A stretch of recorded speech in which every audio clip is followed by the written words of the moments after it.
Pandemic po kasi, mayroon po kasi nag-comment sa akin na yung ginagatas po ng anak nila is kape daw. Ang ginawa ko po, tinulungan ko siya hanggang sa dumating na nang dumating yung mga nahingi ng tulong, ang dami na sobra nagko-comment. Yung iba naman, wala na raw gatas, tapos ipopost nila yung mukha ng mga anak nila, ganyan.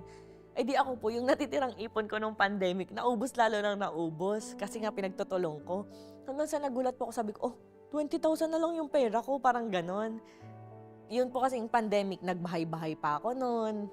Namimigay po ako ng mga grocery, nire-repack ko, ganyan.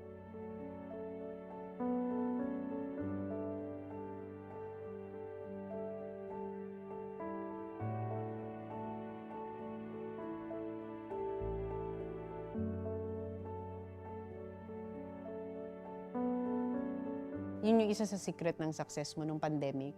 Bigay ka ng bigay kasi naniniwala talaga ako doon. You get what you give. Opo. And if you give, it will come back to you. Kapag po nagbigay na hindi ka humihingi ng kapalit. Nag-wish nga po ako noon, sabi ko, Lord, payamanin mo lang ako kasing yaman ni ganito. Para mas marami akong taong matulungan. Sabi ko pong ganun. Tapos yun, parang hindi ko po in-expect na ganito. Ngayon po kasi, mas malaki na po yung natutulong ko. Kapag the more na kumikita ako, the more na mas marami po akong matutulungan na mas marami na akong parang mabibigyan, ganun.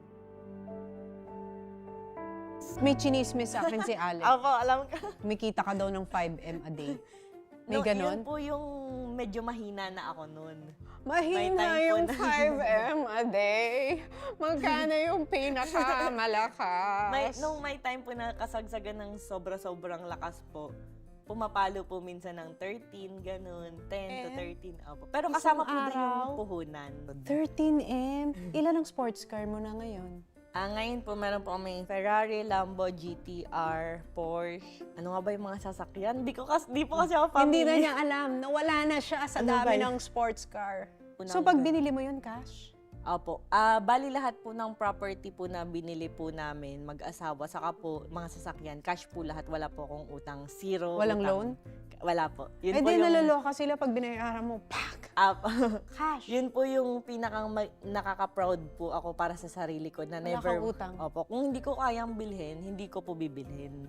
Kung kaya kong bilhin na may matitira pa sa akin, bibilhin ko. Ganun. Kasi yun sa laging lang. bahay, ilan na bahay mo ngayon?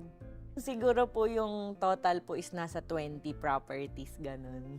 Talaga, 20. Saan-saan yan? Una po naming nabili nung mag-asawa po kami is yung sa Kalawan, Laguna. 1 hectare po yun. Dahil nasa Laguna po kami, nung bumili po kami nun ng mga resort. Meron po akong 2 sa Pansol, sa Batangas. Tapos sinapasarap po ako sa Tagaytay. Doon na po